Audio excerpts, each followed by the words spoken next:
எல்லோருக்கும் வணக்கம். Share market இன்னைக்கு ஒரு வெறிகுண்ட வேங்கை மாதிரி 300 பாயிண்ட்டுக்கு மேலே ஏறி இருக்கு நிஃப்டி. இருந்தாலும் போர்ட்ஃபோலியோ ஒன்று ஏறலையேப்பா. நேற்று இறக்கி விட்டது 10,000, இன்னைக்கு ஏற்றி விட்டது வெறும் 3,000 ரூபாயா அப்படின்ற மாதிரி புலம்புற வேண்டியதாக இருக்கு. இருந்தாலும் ஷேர் மார்க்கெட்டில் இப்படி தான் நடக்கும். என்றைக்குமே கரடிகள் நம்மளுடைய போர்ட்ஃபோலியோ கீழே இறக்கி விடுற மாதிரி இருந்தால் ஒரே நாளில் அவனுடைய வேலையை செஞ்சுட்டு போயிடுவான். அதுக்கப்புறம் கொஞ்சம் கொஞ்சமாக தான் போர்ட்ஃபோலியோ பில்டப் ஆகும். இந்த சமயத்தில் மனசை குளிர்விக்கும்படியாக நிறைய பங்குகள் கீழிருந்து மேல் நோக்கி ஏறி வந்துள்ளன. அதாவது கொச்சின் ஷிப்யார்டு 10% ஏறி அப்பர் ஃபீஸே ஆகிட்டான். மசகன் டாக் ஷேர் அது ஒரு 7% ஏறி இருக்கான். ஃபோர்ஸ் மோட்டார்ஸ் இந்த ஷேர்கள்லாம் தொடர்ந்து சரிவடைந்து கீழே வந்து கொண்டிருந்த பங்குகள் 3,000 ரூபாயிலிருந்து கிட்டத்தட்ட ஆல்மோஸ்ட் 1,500 ரூபா பக்கத்தில் போயிட்டு இந்த கொச்சின் ஷிப்யார்டு கொஞ்சமாக இன்னைக்கு மேல் நோக்கி ஏறி 10% அப்படின்ற மாதிரி காட்டுறான். இந்த மசகான் டாக் ஷிப் பில்டரும் அவனும் 6,000 ரூபா ரேஞ்சிலிருந்து 4,000 ரூபா வரைக்கும் இறங்கி அப்புறம் லேசாக கொஞ்சம் மேல் நோக்கி ஏறுற மாதிரி கேட்டுறான். ஸோ ஒரு நாள் ஏறினதுக்கே இதுகெல்லாம் சந்தோஷமாக இருக்கு. தொடர்ந்து இந்த ஷேர்கள்லாம் மேல் நோக்கி ஒரு அடுத்த 1 மாதம் 2 மாதம் மேல் நோக்கி ஏறி அவனுடைய பழைய கையை தொட்டுட்டா உனக்கு ஒரு கும்பிடு உன் ஷேருக்கு ஒரு கும்பிடுன்னு பல பேர் வித்துட்டு ஓடி வந்துடுவாங்க. அதுக்கு ஒரு வாய்ப்பு தருமா அப்படின்றத பொறுத்து இருந்தா பார்க்கணும். ஆனால் இன்னைக்கு தேதியில் இது போன்ற நிறைய ஷேர்கள் மனதை குளிர்வித்துள்ளன. நண்பர்களே, உங்க மனசுக்குள்ள எது இருக்கு? அதாவது கோல்டு 1 பவுன் போய் 1 லட்சத்தை முதல்ல தொடுமா, இல்ல நிஃப்டி போய் தொடுமா? அதாவது நிஃப்டி இப்ப 25,000 இருக்கு. அப்ப 25,000ல பாதி 12,500.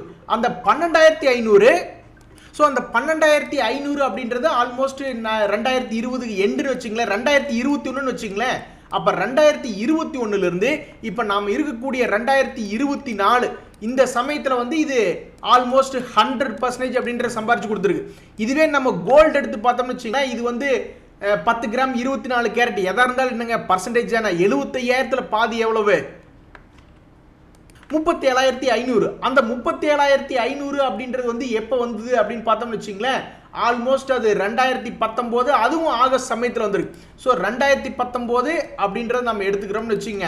இப்போ நம்ம அதே 2024 ஆகஸ்ட் சமயத்தில் இருக்கோம்னு வச்சுங்க. அப்போ 19, 20, 21, 22, 23, 24 6 வருஷம் ஆச்சு. ஸோ 6 வருஷத்தில் இவன் என்ன பண்ணி கொடுத்துருக்கான்? 100% அப்படின்றத சம்பாரிச்சு கொடுத்துருக்கான். இவன் என்ன பண்ணியிருக்கான்னா 4 வருஷத்துல 100% சம்பாரிச்சு கொடுத்துருக்கான். இவன் 6 வருஷத்துல 100% அப்படின்ற சம்பாரிச்சு கொடுத்துருக்கான்.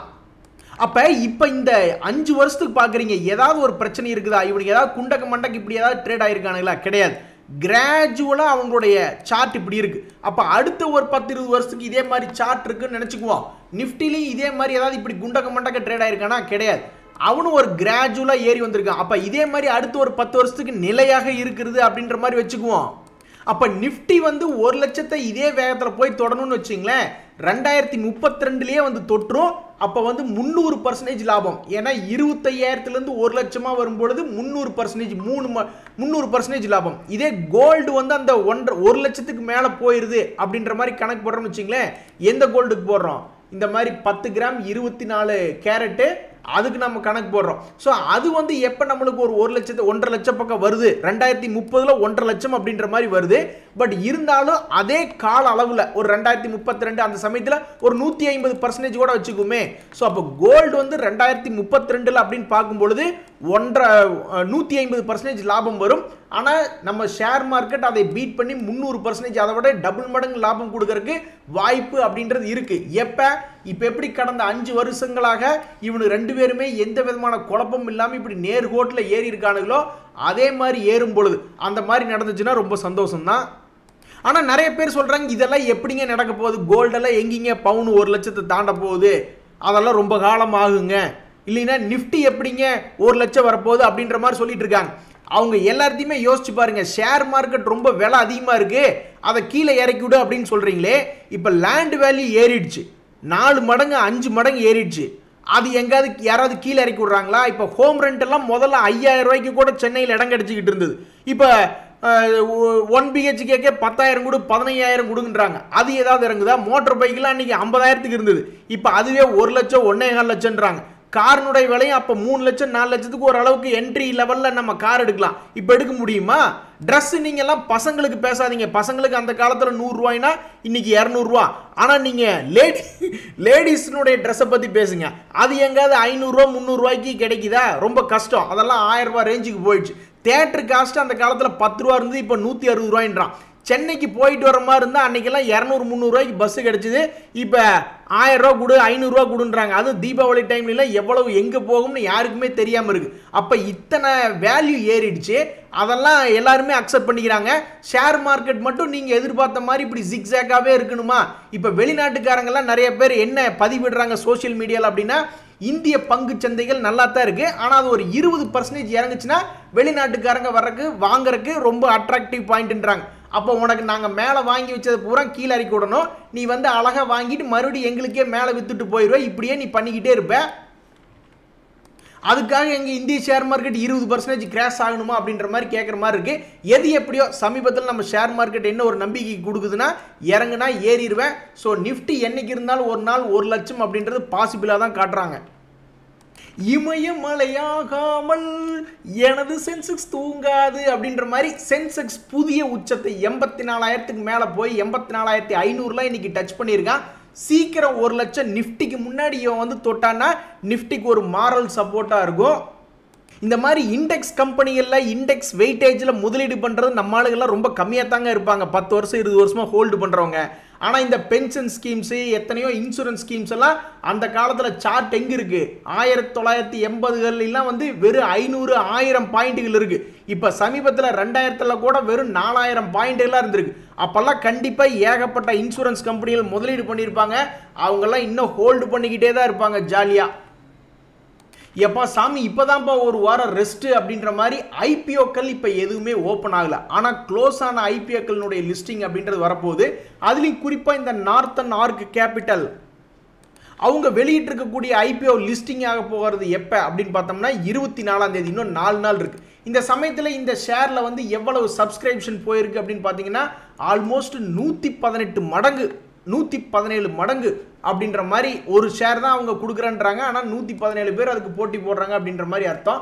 இந்த ஷேர்னுடைய கிரே மார்க்கெட் பிரீமியம் எவ்வளவு தற்போதைக்கு போயிட்டு இருக்கு அப்படின்னு பார்த்தீங்கன்னா கடைசிக்கு ஒரு 47%லேயே வந்து லிஸ்ட் ஆகக்கூடிய வாய்ப்பு அப்படின்ற மாதிரி காட்டுது.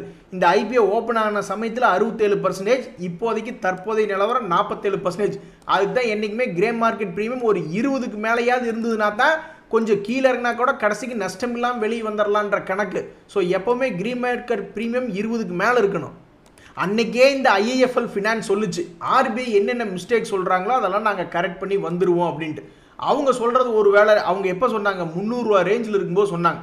அந்த மேனேஜ்மெண்ட் சொன்னதனுடைய நம்பிக்கையை வச்சுக்கிட்டு யாராவது உள்ளே இறங்கியிருந்தாங்கன்னா கூட இன்றைக்கி அதை வந்து ஒரு அறுவடை பண்ணியிருப்பாங்க. ஏன்னா 300 ரூபா பக்கம் இருந்த ஷேர் இன்னைக்கு ஐஏஎஃப்எல் ஃபினான்ஸ் 537 ரூபா, இன்னைக்கு ஒரே நாளில் 8% மேலே ஏறி எல்லாத்தையும் கவர்ந்துருக்கு. என்ன காரணம் அப்படின்னா ஆர்பிஐ வந்து அவங்க மேலே போட்டிருந்த ரெஸ்ட்ரிக்ஷன், அவங்களுடைய லோன் பிஸ்னஸ் இனிமேல் நீங்கள் பண்ணக்கூடாது, சிலதெல்லாம் கரெக்ட் பண்ணுன்னு சொல்லி தடைப்பட்டுருந்தாங்க. அப்போ அவங்க லோன் பிஸ்னஸ் அப்படின்றது அவங்களுடைய மொத்த சேல்ஸில் ஆல்மோஸ்ட் 20% பண்ணிக்கிட்டு இருக்காங்க. அது பூரா போச்சு அப்படின்ற ஒரு எண்ணத்தில் கிராஷ் ஆன ஷேர்ஸ் இன்னைக்கு மறுபடியும் இழந்ததை மீட்டெடுத்திருக்கு. நண்பர்களே, எந்த ஒரு ஷேராக இருந்தாலும் அதுக்கு ஏதாவது ஒரு நியூஸ் வரணும், பேட் நியூஸோ குட் நியூஸோ வரணும். அப்போ தான் ட்ரிகர் ஆகி கண்ணா பின்னான்னு 10% 20%லாம் ஏறி இறங்குவான். அந்த வகையில் இந்த ஸ்டார் ஹெல்த் அப்படின்ற ஷேரில் என்ன ஒரு நியூஸ் வந்தது அப்படின்னு பார்த்தோம்னாக்கா அவங்க வச்சிருக்கக்கூடிய சில கஸ்டமர்ஸுடைய டேட்டா லீக் ஆகுது அப்படின்ற மாதிரிலாம் நியூஸ் வந்துட்டு இருக்கு மீடியாக்களில். அப்போ என்ன நியூஸ் வந்தால் என்னங்க? இதுக்கு முன்னாடி இந்த மாதிரி நியூஸே எந்த ஸ்டாக்லேயும் வந்தது இல்லையா? ஐஆர்சிடிசிலேயே ஏதோ ஒரு நியூஸ் வந்துச்சு, அதுக்கப்புறம் அவங்க இல்லைன்னு சொன்னாங்க. அதெல்லாமே வந்து ஒரு ட்ரிகர் பாயிண்ட், ஏதாவது ஒரு ட்ரிகர் பாயிண்ட் வச்சு மேலே வந்தால் சந்தோஷம்தான். நண்பர்களே, பஜாஜ் ஃபினான்சிங் ஐபிஓவில் பஜாஜ் ஃபைனான்ஸ் ஷேர் வச்சிருக்கிறவங்க ஷேர் ஹோல்டரில் அப்ளை பண்ணி கிடைக்கல அப்படின்ற மாதிரி சொல்லியிருந்தாங்க. அது சைஸ், ஐபிஓனுடைய சைஸ், அப்ளிகேஷன் சைஸை பொறுத்து தான். பட் என்ன இருந்தாலும் உங்களுக்கு வந்து ஷேர் ஹோல்டருடைய கோட்டாவில் போகும்போது ஏதோ ஒரு வகையில் ஒரு அட்வான்டேஜ், ஒரு ப்ளஸ் பாயிண்ட் அப்படின்றது கிடைக்குது. ஆனால் அது நம்மளுக்கு கேரண்டி கிடையாது. இருந்தாலும் கொஞ்சம் மேலே ஏறி போகிறோம்னு வச்சிங்களேன் ஒரு கோட்டாவில். அப்போ அந்த வகையில் பார்க்கும்போது இந்த என்டிபிசி கிரீன் எனர்ஜி ஐபிஓ அப்படின்றது வரப்போகுது. அந்த என்டிபிசி ஷேரை வச்சுருந்தா அதுலேயும் ஷேர் ஹோல்டர் பெனிஃபிட்டில் உள்ளே போகிறக்கு ஒரு சின்ன அட்வான்டேஜ் அப்படின்றது இருக்குது. ஆனால் அதுக்கு உண்டான ரெக்கார்ட் டேட் எல்லாம் என்ன ஏதுன்றது யாருக்காவது தெரிஞ்சதுன்னா தெரியப்படுத்துங்க. நண்பர்களே, எனக்கு தெரிஞ்சு ஒரு கம்பெனியை உருவாக்க, ஒரு கம்பெனியை மாற்றி அமைக்க அல்லது வேற ஒரு கம்பெனி போய் வாங்கன்னு ரொம்ப ஆக்டிவாக இருக்கக்கூடிய ஆட்கள் யாருன்னா இந்த டாடா குரூப்பும் அதானி குரூப்பும் தான். நம்ம மற்ற ஷேர்களும் மற்ற கார்பரேட்ஸும் எத்தனையோ பண்ணுறாங்க. இருந்தாலும் நம்ம அதிகமாக நியூஸ் எதில் படிக்கிறோம் அப்படின்னா இந்த டாடா இப்போ கூட சமீபத்தில் மிகப்பெரிய செமிகண்டக்டர் பிளான்ட்லாம் போட்டாங்க, பல ஸ்டீல் பிளான்ட்டுகளை வாங்கினாங்க. இங்கே கூட டாடா பவரில் வந்து ஏதோ ஒரு பிளான்ட் ஒன்று கமிஷன் பண்ணாங்க நம்ம தமிழ்நாட்டில். அந்த மாதிரி ஏகப்பட்ட நியூஸில் வந்து நம்ம டாடா அண்ட் அதானி குரூப் இவங்க 2 பேரும் தான் தூணிலும் இருப்பான் துரும்பிலும் இருப்பான்ற மாதிரி எல்லா பிஸ்னஸ்குள்ளேயும் என்ட்ராகக்கூடிய ரொம்ப இன்ட்ரெஸ்டான ஆளுகள்னு பார்த்தா இந்த 2 குரூப்பாக தான் நான் பார்க்குறேன். இன்னைக்கு ஒரு நியூஸ் வந்தது, ஐடிடி சிமெண்டேஷன் ஒரு கம்பெனி திடீர்னு பார்த்தா அவன் 20% ஏறிட்டான். ஒரே நாள் எதுக்கே 20% ஏறினா அப்படின்னு கேட்டால் இந்த மாதிரி அதானி குரூப் அதை வாங்குறதுக்கு இன்ட்ரெஸ்ட் காமிக்கிறாங்க அப்படின்ற மாதிரி மீடியாக்களில் நியூஸ் வருது. அப்போ இதுக்கு முன்னாடி இவங்க என்ன பண்ணாங்கன்னா ஏசிசி அம்புஜா எல்லாம் வாங்குறதுக்கு கடன் வாங்கி வாங்கினாங்க. அப்புறம் அதில் மறுபடியும் அவங்களுடைய ஹோல்டிங் பர்சன்டேஜ் குறைக்கிறாங்க நியூஸ் வந்துச்சு. ஆக ஒரு பக்கம் வாங்க ஒரு பக்கம் விற்க அப்படின்ற மாதிரி போய்கிட்டு இருக்கு. நண்பர்களே, ஷேர் மார்க்கெட்லேயே சமீபத்தில் யார் ரொம்ப சந்தோஷமாக இருந்திருப்பாங்க அப்படின்னு பார்த்தீங்கன்னா இந்த பிஎஸ்சி ஷேர் வச்சிருக்கிறவங்க தான். கடந்த ஒரு மாதத்துக்கு முன்னாடி 2600 ரூபாயில் இருந்த ஷேர் இப்போ 4000 ரூபாய். இன்னுமே என்னை யாராவது தடுத்து நிறுத்துங்களேன், தியாகு நீங்கள் வாங்க என்னை வாங்கிக்கிங்க அப்போ தான் நான் நிற்பேன் அப்படின்ற மாதிரி இந்த பிஎஸ்சி ஷேர் வாட்டுக்கு மேலே போய்கிட்டே இருக்கு. ஸோ இப்போதைக்கு ஷேர் மார்க்கெட்டில் சமீபத்த காலங்களில் ரொம்ப சந்தோஷமாக இருந்தவங்க யாராவது ஒருத்தரையாவது சொல்லுங்கள் அப்படின்னு கேட்டால் இந்த பிஎஸ்சி ஷேரை வச்சுருக்கிறவங்க தான். அது மட்டும் இல்லை, இன்றைக்கி ரயில்வே துறை பங்குகளையும் சிலதெல்லாம் கொஞ்சம் ரிலாக்ஸாக இருந்தது. ரொம்ப காலமாக சமீபத்தில் இறங்கிக்கிட்டே இருந்தால் பயமுறுத்துகிற மாதிரி இன்றைக்கி இந்த ரைட்ஸு ஜேடபிள்யூஎல் இந்த டிட்டாகர் இது எல்லாமே ஓரளவுக்கு ரிலீஃபாக கொஞ்சம் மேல் நோக்கி வந்திருக்கு. இன்றைக்கி மார்க்கெட் கொஞ்சம் ப்ளஸில் தான் இருக்குது. இருந்தாலும் ஃபேமஸான பங்குகளில் சில பங்குகள்லாம் இறங்கி தான் இருக்குது. அதில் இந்த முத்தூட் ஃபைனான்ஸ் அப்படின்ற ஷேர் இன்றைக்கி ஆல்மோஸ்ட் 2.5% ஏறி இருக்கான். ஸோ மார்க்கெட் 300 பாயிண்ட் ஏறியும் சில நேரங்கள் நம்மளுக்கு ஒன்றும் பிரயோஜனம் இல்லை அப்படின்றதுக்கு இந்த முத்தூட் ஃபைனான்ஸ் ஷேர் ஒரு உதாரணம். இந்த நவ்னீத் எஜுகேஷன் அப்படின்னு ஒரு ஷேர், அவன் வேலையே என்னென்னா அப்பப்போ புல்லட்ல ஏறி மாப்பிள்ளையாட்டம் மேலே போயிட்டு கீழே வர்றதான். இப்போ இந்த வருஷத்தில் 2024 பார்த்தீங்கன்னாக்கா அவனுடைய மூவ்மெண்ட் வந்து ஒரு 130 ரூபா ரேஞ்சிலிருந்து ஒரு 170 ரூபா வர வேண்டியது, அப்புறம் மறுபடியும் 130 ரூபா போயிட வேண்டியது. இப்படியே தான் அவன் வேலை பண்ணிக்கிட்டு இருந்திருக்கான். இந்த முறை அதே மாதிரி ஒரு 150 ரூபாயிலிருந்து மறுபடியும் ஒரு 170 ரூபா மாப்பிள்ளை மாதிரி மேலே வருமா அப்படின்றது ஒரு கேள்வியாக இருக்குது. இன்றைக்கி சில முக்கிய செய்திகளில் first IDFC first bank share சம்மந்தப்பட்ட ஒரு செய்தி, முக்கியமான செய்தி. அதாவது ஆர்பிஐ வந்து அவங்க மிஸ்டர் வி வைத்தியநாதன் அவர்களை வந்து எம்டி அண்ட் சிஓவாக ரீஅப்பாயின்மெண்ட் பண்ணிக்கலாம் அப்படின்ற மாதிரி அப்ரூவல் கொடுத்துட்டாங்க. ஏங்க நீங்கள் கேட்கலாம் இதெல்லாம் ஒரு நியூஸாங்க அப்படின்ட்டு. ஆக்சுவலாக இவரை நம்பி தான் இந்த ஐடிஎஃப்சி ஃபர்ஸ்ட் பேங்க் அடுத்த ஹெச்டிஎஃப்சியாக உருவெடுக்கும் அப்படின்ற மாதிரி பல பேர் இருந்தாங்க. ஸோ அந்த வகையில் இந்த நியூஸ் ஆக்சுவலாக இந்த கம்பெனிக்கு ஒரு நல்ல நியூஸ் தான். அந்த நல்ல நியூஸ்க்காக இன்றைக்கி காலையில் 74 ரூபா 50 பைசா போயிட்டு ₹1 குப்புற விழுந்துட்டுது. இந்த 1 இயர் பீரியடில் பார்த்தோம்னா ஆல்மோஸ்ட் 21% கம்பெனி இந்த பேங்க்கில் கொண்டே பணத்தை போட்டு வச்சுருந்தா கூட ஒரு 7-8% வட்டி கொடுத்துருப்பான். பட் இருந்தாலும் இந்த ஷேரில் போட்டு வச்சுருந்தா இப்போதைக்கு 21% கையிலேருந்து பணத்தை தான் வெளியெடுத்துருக்கு. ஸோ இந்த ஷேர் வந்து மறுபடியும் இங்கிருந்து அடுத்த வருஷத்தில் பழைய ரேட்டை வந்து தொட்டுட்டா கூட அடுத்த ஒரு வருஷத்தில் 21% அப்படின்றது லாபம் கொடுக்கலாம். அந்த மாதிரி கொடுக்க போகுதா இல்லை மறுபடியும் இன்னொரு 21% வெளியெடுக்க போகுதா அப்படின்றது பொறுத்திருந்து தான் பார்க்கணும். ஏஇ ஸ்மால் ஃபைனான்ஸ் பேங்க் சமீபத்தில் பிக்கப் ஆகி வந்துகிட்டு இருக்கா. இந்த சமயத்தில் ஒரு ஹெல்த் இன்சூரன்ஸோட ஒரு பார்ட்னர்ஷிப் போட்டிருக்காங்க அப்படின்ற ஒரு செய்தி வருது. அது இன்னும் அதை மேல் நோக்கி தூக்கிட்டு வந்ததுன்னா இன்னொரு சந்தோஷம் தான். அதே மாதிரி இந்தியன் ஓவர்சீஸ் பேங்க்கில் இது வாட் அ மெடிக்கல் மிராக்கிள் அப்படின்ற மாதிரி சிங்கத்தின் குகைக்குள்ளே போய் அவனுடைய வாழை பிடிச்சி கிள்ளி வச்சுட்டு வந்த மாதிரி இன்கம் டேக்ஸ் டிபார்ட்மெண்ட்லேருந்து ஒரு ரீஃபண்ட் வந்திருக்கு அப்படின்ற மாதிரி ஒரு செய்தி வருது. அதாவது நம்ம 2 நியூஸுமே போடணும். எப்போ பாரு ஐடி டிபார்ட்மெண்ட் வந்து டிமாண்ட் நோட்டீஸ் அனுப்பிச்சிருக்காங்க அப்படின்ற மாதிரி நியூஸ்கள் மட்டும் நம்ம செய்தித்தாளில் வருது, அதை படிக்கிறோம். அப்படிங்கும் பொழுது அப்போ ஐடி வந்து ஏதாவது ஒரு இது எக்ஸஸாக இருக்கும்போது திருப்பி கொடுக்குறாங்க அப்படின்ற செய்திகளையும் நம்ம வாசிக்கணும் இல்லையா? ஸோ அந்த வகையில் இந்த இந்தியன் ஓவர்சீஸ் பேங்க் அப்படின்றதுக்கு ஒரு நல்ல செய்தி. அதைத் தொடர்ந்து இந்த ஷேர் ஆல்மோஸ்ட் ஒரு 1.5% ஏறி இருக்கான். இவனும் கடந்த ஒரு வருஷத்தில் ஆல்மோஸ்ட் 70 ரூபாயெல்லாம் போனவன் தான். திரும்பி 70 ரூபா வந்து அந்த முதலீட்டாளர்களை சந்தோஷப்படுச்சுன்னா சூப்பராக இருக்கும். நண்பர்களே, ரைட்ஸ் இஷ்யூ பொறுத்த வரைக்கும் நல்ல ஆளுகள்லாம் வந்து பெருசாக ரைட்ஸ் கொடுக்கறது இல்லை. நானும் பார்த்துக்கிட்டே இருக்கேன். என்னைக்காவது ஆடிக்கு ஒருக்கா அமாவாசைக்கு ஒருக்கா கொடுக்குறாங்க. ஆனால் சின்ன சின்ன கம்பெனிகள் நிறைய கொடுத்துட்ருக்கு. அந்த வகையில் இந்த ஜியோஜித் ஃபைனான்ஷியல் அப்படின்றது ஓரளவுக்கு நல்ல ஏவரேஜான கம்பெனி. அந்த கம்பெனி வந்து இப்போ ரைட்ஸ் இஷ்யூ கொடுக்குறாங்க அப்படின்ற மாதிரி ஒரு நியூஸ் வருது. இந்த ஷேரை யாராவது வச்சுருந்தீங்கன்னா இது ஒரு நல்ல இன்ஃபர்மேஷன். ஸோ உங்கள் புரோக்கர்கிட்ட போய் இது என்ன ஏது டீட்டெயில் டேட்ஸ் எல்லாம் என்ன அப்படின்றது கேட்டு தெரிஞ்சுக்கங்க. Hello mister Hindu copper sir, நீங்கள் ஒரு நல்ல ஷேர் தான். நீங்கள் இருக்கக்கூடிய இடமும் ஒரு நல்ல இடம் தான். ஆனால் நீங்கள் மேலே கீது போகிற மாதிரி இருந்தால் எங்களுக்கு ஒரு எச்சரிக்கை கொடுத்துட்டு போங்க அப்படின்ற மாதிரி இந்த ஹிந்துஸ்தான் காப்பர் அப்படின்ற ஷேர் தற்சமயத்துக்கு இங்கிருந்து மேல் நோக்கி ஏறுவானா அப்படின்ற மாதிரி நிறைய பேர் எதிர்பார்த்து காத்துக்கிட்டு இருக்காங்க. பழையபடி ஒரு 400 ரூபா வந்துச்சுன்னா கூட ரொம்ப சந்தோஷமாக இருக்கும். ஒரு 2 ஷேர் இறக்கமே இல்லாமல் கீழே இறங்கி கிடக்கிறான். கொஞ்சமாவது மேலே ஏறி வந்து எங்களுக்கு லாபத்தை கொடுங்க அப்படின்ற மாதிரி முதலீட்டாளர்கள் கேட்டுக்கிட்டு இருக்காங்க. அதாவது இந்த கிரெடிட் ஆக்சஸ் கிராமின் அப்படின்றது அதுவும் ஒரு குறிப்பிட்ட லோ லெவலில் இருக்குது. இங்கிருந்து ஒரு 500 ரூபாயாவது ஒரு ஷேருக்கு ஏறிவாயா அப்படின்ற மாதிரி முதலீட்டாளர்கள் காத்து கிடக்கிறாங்க. ஈசாப் ஸ்மால் ஃபினான்ஸ் பேங்க் அப்படின்ற ஷேர் அவனுடைய வாழ்க்கையில் பெரும்பாலும் தூங்கிக்கிட்டு தான் இருந்திருக்கான். இடையில எதுக்கோ ஒரு விஷயத்துக்கு நல்லா மேல் நோக்கி ஏறி அப்புறம் நல்லா கீழே இறங்கியிருக்கான். இந்த பார்ட்டை தவிர்த்து அவன் வாழ்க்கையில் என்ன பண்ணான்னு பார்த்தா ஒன்றும் கிடையாது. ஒரு மாதிரி பெருசாக மூவ்மெண்ட் இல்லாமல் படுத்து கிடந்தவன் தான். ஸோ கொஞ்சமாவது இறக்கப்பட்டு முதலீட்டாளர்களை மனசில் நினச்சி பார்த்து ஒரு 60 ரூபா அல்லது ஒரு 70 ரூபா வந்துச்சுன்னா ரொம்ப நல்லாயிருக்கும். நண்பர்களே, இன்னொரு 3 ஷேர் இவனுக்கு மேலே கீழே ஆடிக்கிட்டு இருக்கக்கூடிய ஆளு தான். அதில் இந்த அதானி கிரீன் அப்படின்னு ஒரு ஷேர் பிரைஸ். இந்த ஷேரில் என்ன நியூஸ் அப்படின்னு பார்த்தீங்கன்னா, இந்த 2024 இவனுக்கு ஏதோ ஒரு சூனியை வச்ச மாதிரி யாராவது சொன்னாதான் இவன் மேலே போவானா இல்லையா அப்படின்றது தெரியல. அது வரைக்கும் யாருக்கோ ஒருத்தருக்கு கட்டுப்பட்டுக்கிட்டு இவன் பாட்டுக்கு ஒரு இப்படியே மூவ்மெண்ட் பண்ணிக்கிட்டு இருக்கான். ஆக மொத்தம் இவனுடைய மொத்த மூவ்மெண்ட்டே 400 ரூபா தான். மேலே தொட்டா கீழே 400, கீழே தொட்டா மேலே 400 அப்படின்ற மாதிரி போயிட்டு வந்துட்டு இருக்கான். இப்போ துரதிருஷ்டவசமாக மேலே இருக்கிற 400 வந்து தொட்டுட்டான்.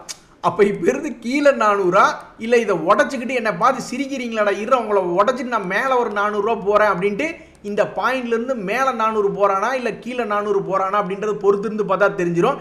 இவனுக்கெல்லாம் 6 மாதம் பொறுத்து பார்க்க வேண்டியதில்லை. இதெல்லாம் ரொம்ப வால்டிலிட்டியான ஸ்டாக். ப்ரைஸ் மூவ்மெண்ட் வேணால் கம்மியான லெவலாக இருக்கலாம், ஆனால் ஒரே மாதத்துல இவன் என்ன அப்படின்றது தெரிவிச்சிருவான் அப்படின்ற மாதிரி தான் நான் யோசிச்சுட்டு இருக்கேன். அடுத்து நம்ம பார்க்கக்கூடிய இந்த அசாகி இந்தியா அப்படின்ற ஷேர் என்ன பண்ணுறான் அப்படின்னு பார்த்தோம்னா, மேல் நோக்கி வர முயற்சி செய்யலாம். நான் இதுவரை போய் வந்த பாதை போதும், நான் ஒன்றும் அதானி கிரீன் மாதிரி கிடையாது, நான் அதை உடச்சிக்கிட்டு மேலே போற வேண்டாம் அப்படின்ற மாதிரி அவனுடைய தலையை இன்னைக்கு மேலே காட்டுறான். இது அப்படியே ஓடுமா இல்லை அப்படியே நிற்குமா அப்படின்றது பொறுத்து இருந்தால் பார்க்கணும். இதுக்கு முன்னாடி கடந்த காலத்துலலாம் இவன் என்ன பண்ணான் அப்படின்னு பார்த்தோம்னா, கடந்த காலத்தில் இருந்த விலையை விட இப்போ தாண்டி தான் வந்திருக்கான். மேலே போச்சுன்னா சந்தோஷம்தான். அடுத்தது என்டியூரன்ஸ் டெக்னாலஜின்னு ஒரு கம்பெனி. உன் பேருக்கு தகுந்த மாதிரி இப்போ இருக்கக்கூடிய ஒரு பிரேக் அவுட்டை கீழே விடாமல் மறுபடி பிரேக் டவுனுக்கு திரும்பி போகாமல் மறுபடி இந்த 2500லேருந்து உன்னுடைய பழைய கை 3000 ரூபாய் வருவியா அப்படின்ற மாதிரி தான் இந்த ஷேரினுடைய முதலீட்டாளர்கள் காத்து கிடக்கிறாங்க. ஒருவேளை இவன் அப்படி 3000 வந்துட்டா இந்த ஷேரை வச்சிருக்கிறவங்களுக்கு கொஞ்சம் சந்தோஷம் அப்படின்றது வரும். நண்பர்களே, இன்றைய தகவல் அனைத்து உங்களுக்கு உதவியாக இருந்துச்சுன்னா எனக்கு சந்தோஷம் தான். ரொம்ப நன்றி, வணக்கம்.